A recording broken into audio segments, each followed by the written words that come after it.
Mesdames, Messieurs, bonjour et merci de nous avoir choisis pour ce spécial entretien, cette interview particulière de la communication plus télévision.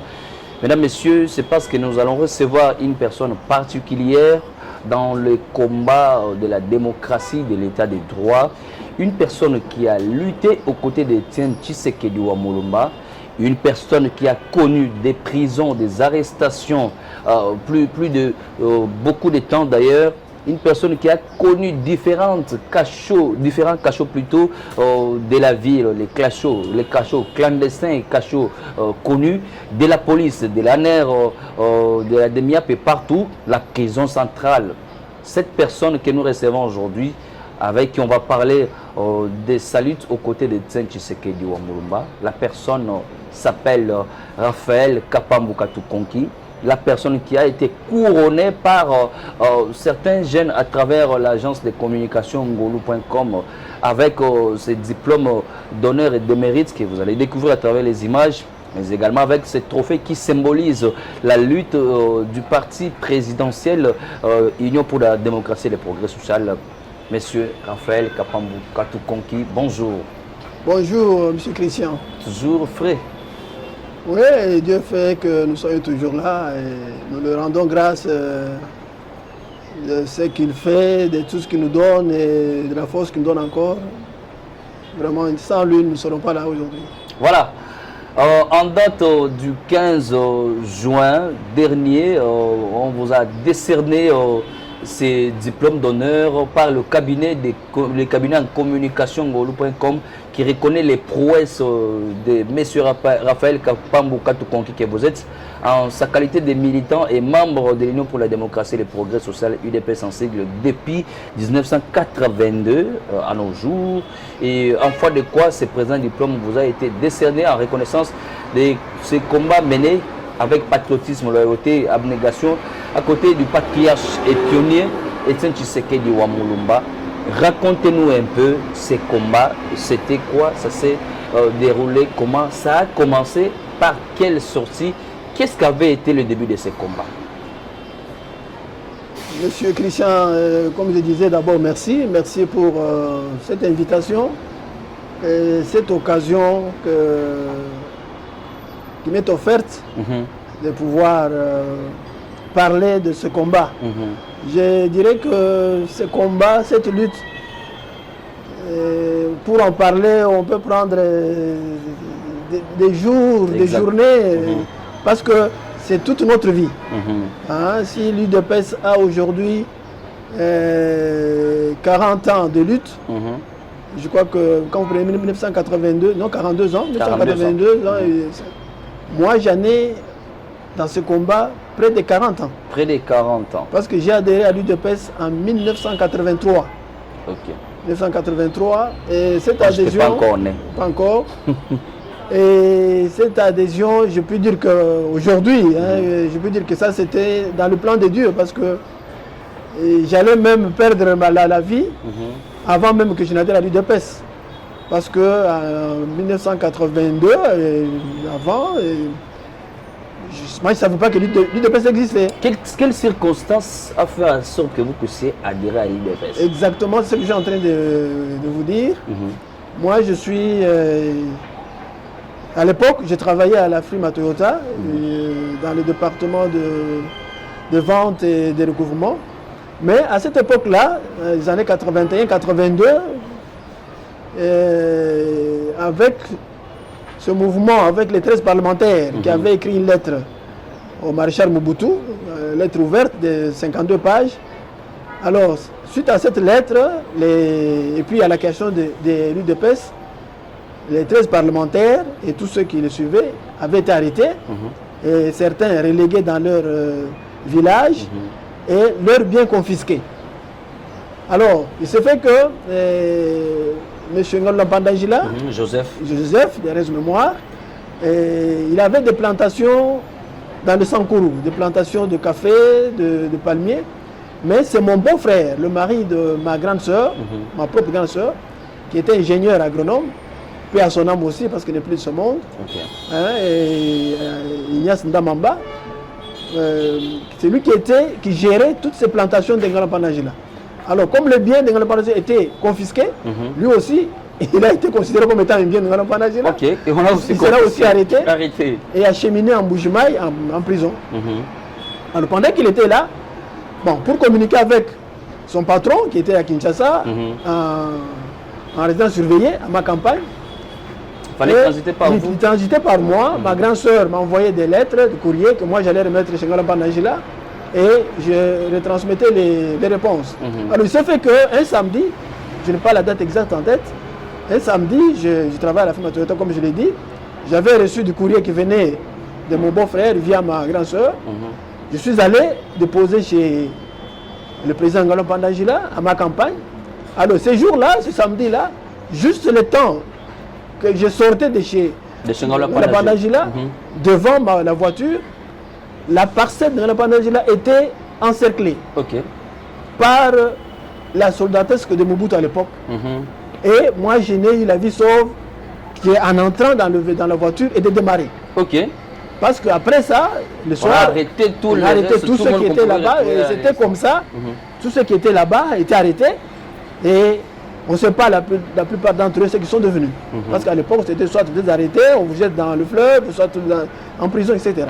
Donc, c'est ce jour-là, en étant à la maison, on suit les informations, on apprend que nous voilà, les gens des deuxième partie, il y a eu ceci, cela. Donc à l'époque, l'UDPS évoluait en clandestinité. Il n'y avait pas encore de nom. Non, les noms étaient là, eux-mêmes connaissaient leurs noms. Mais dans l'opinion, le pouvoir ne voulait pas qu'on cite ces noms-là. Oui, parce que ça devait passer inaperçu, on ne devait pas entendre parler de ça. C'est que quand on vous entendait parler de ça, vous étiez arrêté.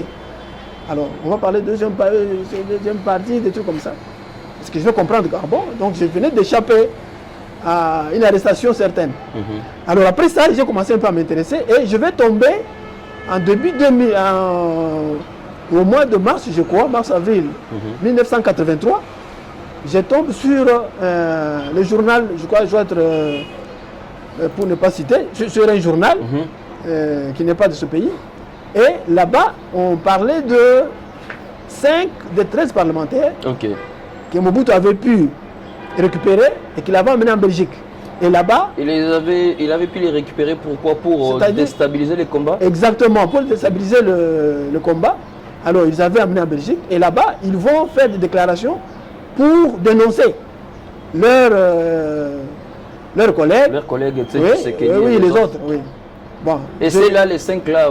Oui, il y a eu Capitaine Chabani, il y a eu Mbombo Leroy, Nona, et j'étais à 5. Ah oui, donc Capitaine Chabani, Mbombo Leroy, etc. C'est l'histoire.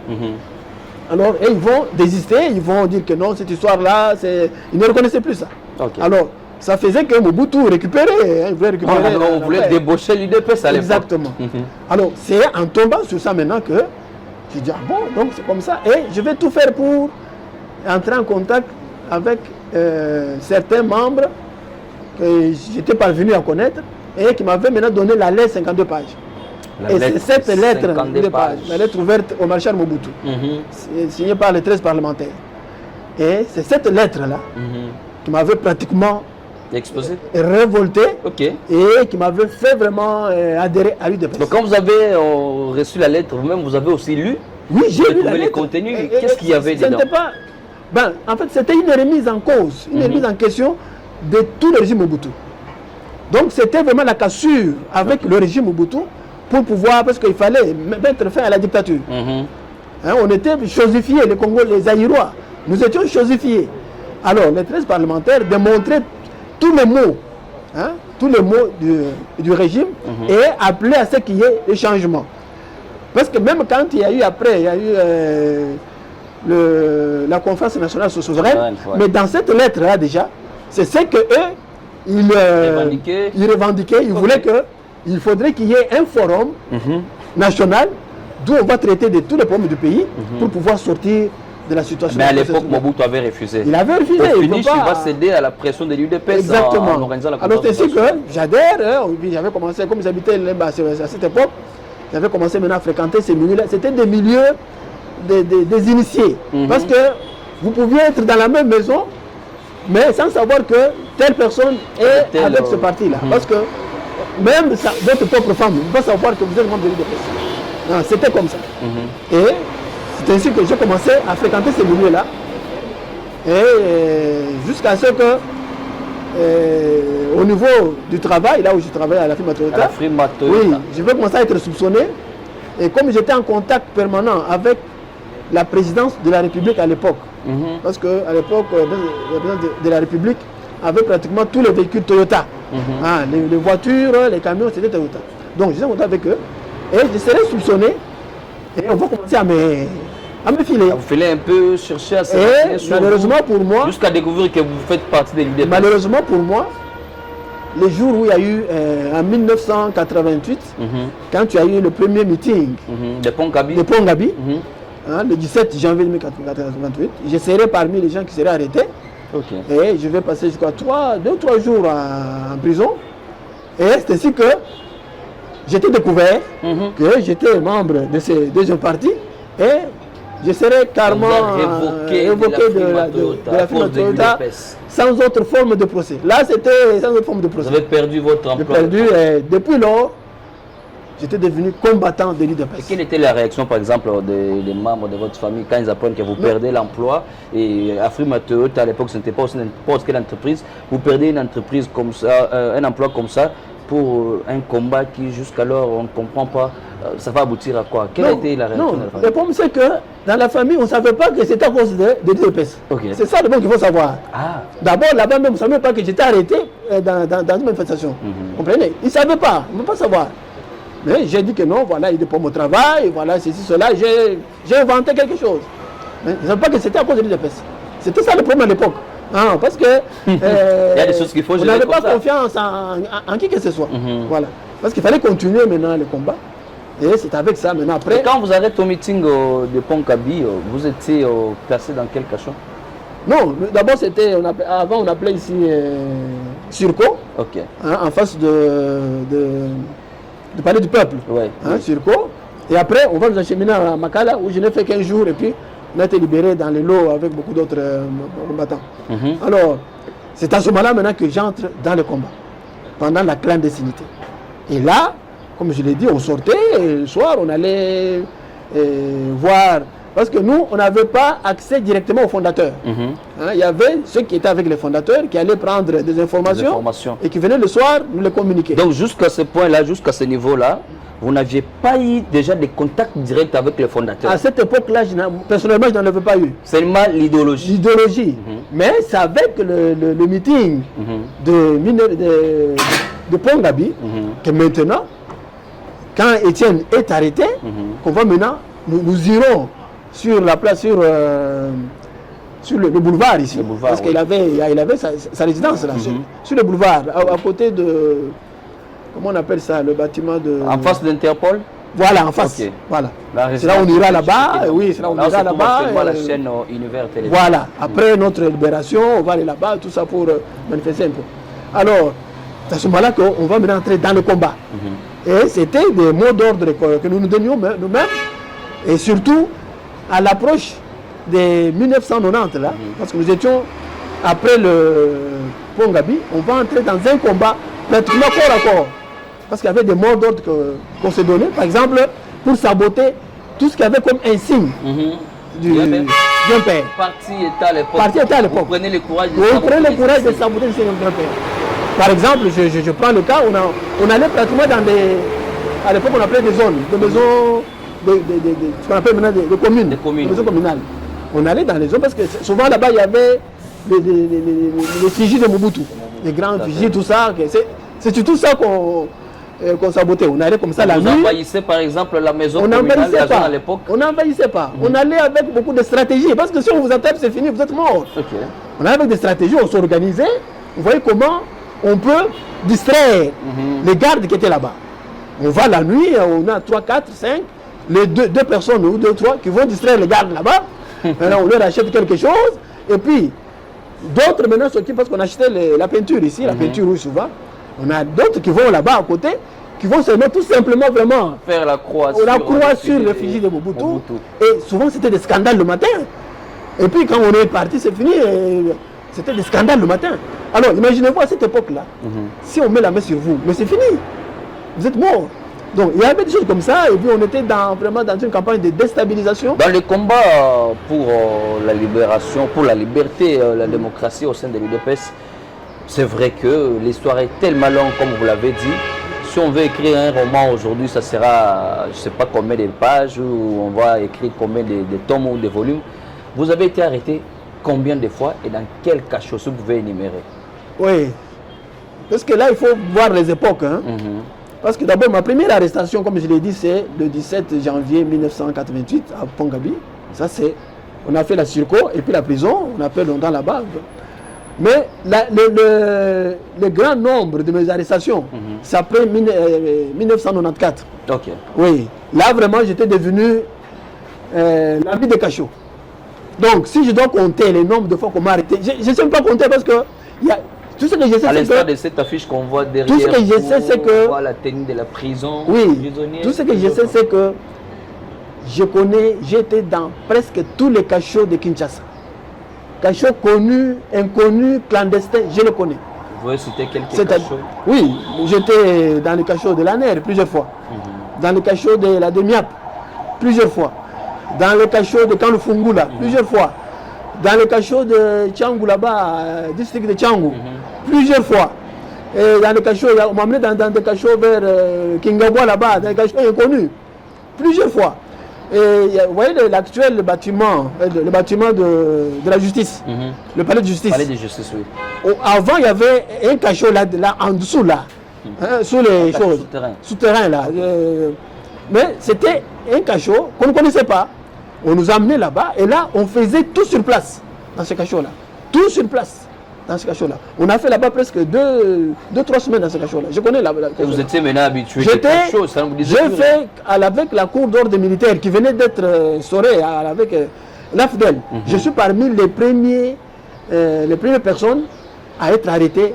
Et j'ai fait à la cour d'ordre militaire. Le parquet était là où se trouve à côté de l'ancien bâtiment du ministère de l'Intérieur. Voilà, c'était là le parquet.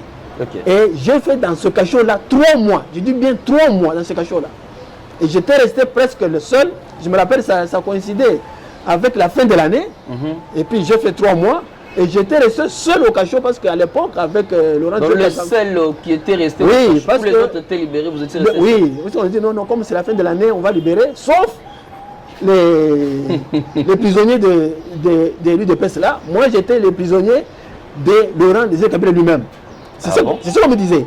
Le procureur me dit, monsieur, votre cas, c'est le président lui-même. Donc, c'est ce que je vais rester en prison pendant les fêtes là de fin d'année, seul au cachot.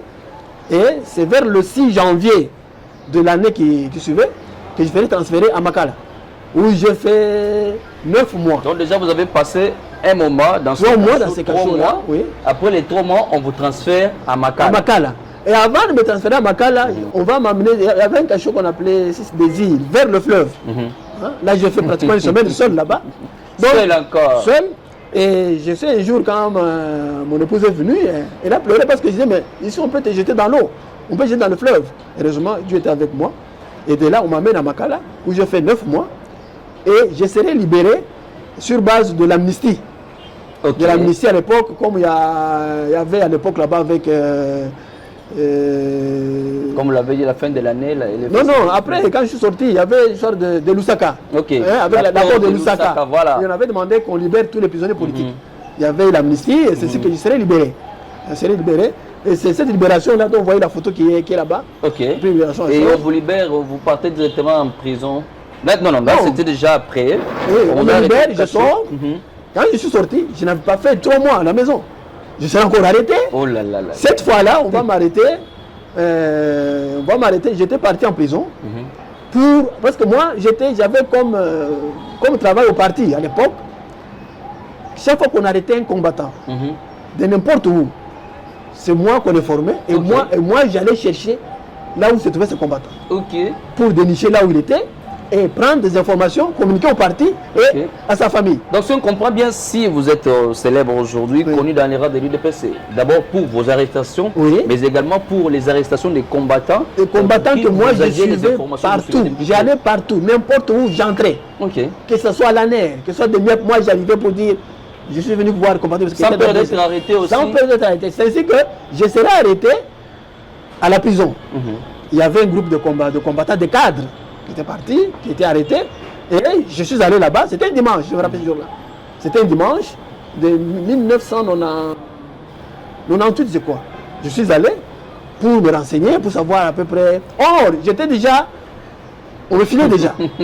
Vous êtes allé vous livrer vous-même. On me filait pourquoi? Parce que ce sont des choses que je raconte un peu en vrac. Parce que j'avais déjà. J'éditais un journal. Un bulletin d'information, JDPS Warrior. Jeunesse de l'UDPS. Oui, le JDPS Warrior. Voilà. Ce journal là-bas qui. Vous faites partie des éditeurs de ce journal. Oui, nous étions à deux. Il y avait Aimé Boende Chaboura, qui était membre du comité national. Et moi, à l'époque, je n'étais qu'un simple président cellulaire, s'il vous plaît. Pendant que je faisais tout cela. Donc j'étais à la base. Alors je suis allé en prison parce qu'il y avait des combattants qui étaient arrêtés. Alors, parce que ces journaux là-bas, vraiment, on critiquait le pouvoir à l'époque. On s'attaquait vraiment. Non, là on était déjà dans des Kabila déjà. Vous allez voir des Kabila. Alors, ils sont partis en prison. Moi, c'était pour avoir des informations. Et souvent, ces informations, nous les sortions dans notre journal là. Ok. Et puis communiquer au parti, tout ça. J'entre, je cause avec les combattants qui étaient là-bas. À ma sortie, je suis interpellé. On me dit non monsieur, venez ici. J'arrive là-bas. On me dit c'est vous. Et on trouve sur moi des bouts de papier où j'avais mis les noms des les noms des combattants là. Okay. On dit donc c'est vous qui venez ici pour prendre des informations, pour aller dire n'importe quoi dans. Moi non, on pose des questions sur Warrior. Moi je ne connais pas. Oh non, moi je ne connais pas Warrior. Je sais qu'il y a des gens qui finalement vont m'arrêter là-bas pour m'amener à la Circo. À la Circo dont j'ai parlé. Ouais. À la Circo. Et la Circo, là je vais faire, je crois, un mois. De la Circo, on m'amène à l'année. De l'année, on me ramène maintenant en prison. En prison encore. Ça c'est pour la deuxième fois. La prison centrale de Makala. Là où j'ai fait, je vais avoir fait 11 mois. Pour n'avoir pas volé, pour n'avoir pas détourné. Non, rien du tout. Pour n'avoir pas connu des forfaits. Mais pour les combats de c'est la démocratie. Et la prison, parce que j'ai fait la prison du temps de Kabila 3 fois. La troisième fois, on va nous arrêter à 9, 10. Il y avait 10 combattants plus une combattante. Et on va nous arrêter en Ndili. D'Indili, on nous amène au cachot d'Indili. Cachot d'Indili, on nous amène au cachot de la Circo. De la Circo, il y avait un certain monsieur qui était qui s'occupait des droits de l'homme à l'ONU, monsieur Gareton. Alors, chaque fois qu'il apprenait qu'on était arrêté, il venait ici pour vérifier. Alors, quand le pouvoir va prendre que Gareton était arrivé, on va nous enlever de ce cachot-là, de la Circo, pour nous amener au camp de Fungula. Okay. Et là, on va nous laisser sous un soleil, dans un camion, les camions à découvert là, sous un soleil ardent. Pourquoi? Parce qu'on ne voulait pas que M. Gareton vienne nous voir là-bas. Okay. Alors, pendant que nous sommes restés là-bas, après, on nous amène à l'ANER. Avec tous les compagnons là-bas. À l'ANER, on a fait, je crois, un mois là-bas. Après l'ANER, on nous prend, on nous amène dans les cachots dont j'ai parlé ici, du palais de justice. Palais de justice, en bas là. Cachot souterrain. Souterrain là, les cachots là-bas. On était là-bas, et comme j'ai dit, on faisait tout sur place. Nous mettions nos excréments dans des sachets. Dans des sachets, il y avait un petit tonneau là, c'est là où on allait jeter. Et c'était là, vous êtes là-bas, donc toutes les odeurs là-bas, vous les... Heureusement, Dieu vous a protégé, parce que si aujourd'hui... Alors, maintenant de là, on a fait, je crois, 2 semaines là-bas, et de là, on nous sort vraiment ligotés comme des voleurs, pour nous amener à Makala, en prison. La 3e fois. Nous arrivons en prison, et là, notre dossier était entre les mains de la cour d'ordre militaire. Alors, je vais vous donner un exemple. Alors, pendant qu'on était là, en prison, le capitaine qui avait le dossier, il vient nous voir. Il vient me voir parce que c'est moi qui étais le chef du groupe. On m'appelait là-bas, j'avais laissé la barbe, tout ça, mon frère Abraham. Il vient nous voir pour nous dire voilà, on vous donne, il y a une possibilité. Vous acceptez, vous signez un document, vous aurez une liberté provisoire. Vous allez sortir. Et c'était quel document? Non, on s'engageait. C'est-à-dire dans ces documents, on s'engageait pour dire nous allons sortir, mais on ne va plus faire de la politique. Mais chaque lundi, on devait se présenter à la cour militaire pour. Moi j'ai dit, si c'est ça la condition, nous préférons rester en prison. On préfère rester en prison que de sortir. Et j'ai appelé tous les compagnons de lutte qu'on a avec eux. Ils ont dit non, pas question, on ne sort pas. Alors, le capitaine là-bas ne comprenait pas. On dit mais non, la plupart des gens ici, ils cherchent à sortir. On dit non, nous quand nous sortons, c'est pour continuer notre combat. On ne peut pas sortir pour aller rester dans les maisons. Donc on ne peut pas signer ce document. Nous préférons rester en prison. Ainsi que nous sommes restés en prison. Alors que l'occasion nous était donnée de sortir. Vous comprenez? Nous sommes restés en prison jusqu'à ce que finalement eux-mêmes ils vont trouver que nous n'en avons rien et ils vont nous libérer, je crois, 13 mois après. Vous avez été arrêté plusieurs fois. Je sais que si on reste sur le dossier des arrestations, on ne va pas terminer parce que c'est trop. Je rappelle à tous les téléspectateurs que nous recevons M. Raphaël Kapambou Katukonki, une des figures de proue dans le combat de l'Union pour la démocratie et le progrès social. C'était au cours d'une cérémonie de la remise des diplômes d'honneur et trophées au patriarche Raphaël Kapambou Katukonki pour un combat mené au sein du parti UDPS et de sa fidélité aux côtés du fait Étienne Tshisekedi Wamulumba de Reis Mémoire. Après la présentation de son parcours, place aux différents témoignages de combattants qui ont accompagné les Sphinx délimité sur le courage, la détermination et le sens de la responsabilité qu'a eu le patriarche Kapambou Katukonki dans l'UDPS. Pour le directeur général du Fonds de la promotion industrielle qui lui a décerné ses diplômes de mérite au grade d'un grand pionnier de l'UDPS et un trophée d'un guerrier.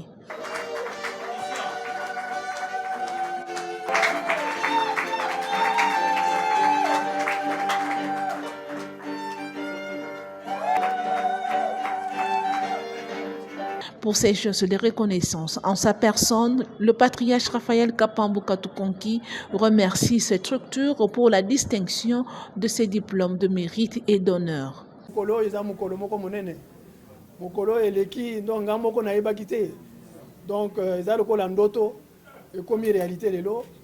parce que donc c'est n'a rien, je n'ai rien et on me sort là. Je vois comme l'histoire de Naman, hein, de Mardoché avec Esther, hein, quelqu'un qui était oublié là et que dans le songe le roi se rend compte que non, il y avait quelqu'un qui avait mené des actes dans le passé, mais ces actes qui étaient oubliés, et c'est cet homme-là à qui on va sortir pratiquement du néant pour qu'il soit primé. On va lui donner la médaille, on va le vêtir de l'habit de la royauté. Donc pour moi, ce qui se passe aujourd'hui, de leur côté, les cabinets conseils en communication ngolu.com expliquent pourquoi le choix en la personne du patriarche Raphaël Kapambou Katukonki. Na banquette na biso to salaki to ponaki membre moko ya parti politique IDPS. Alors na cabinet na biso to salaka promotion ya batu ba entreprise pona kolobela makambo basali. Alors lelo to kanisa ki to bela mona mboka Raphaël Kapambou Katukonki oyo akota na IDPS depuis 1983. 34 ans après, aujourd'hui, biso to reconnaître comme étant élevé na titre ya pionnier, il y a liberté et puis il y a démocratie, il y a mboka na biso pona nini poye abundi bitumba na côté ya papa Etienne Tshisekedi à côté ba prison 30 fois à côté mbala 30 ba prison abungisi biloko ebele abungisi musala na ye nde tolobaki te mwana mboka oyo esengeli tolobela ye biso tanki bapandisa ngo tolobela ye bato bayebake Raphaël Katukonki aza mutumoko oba jeune felinge bazwa modèle ya fidélité. Raphaël Kapambou Katukonki a rappelé aux militants de l'UDPS combattre pour le pays et non pour le poste.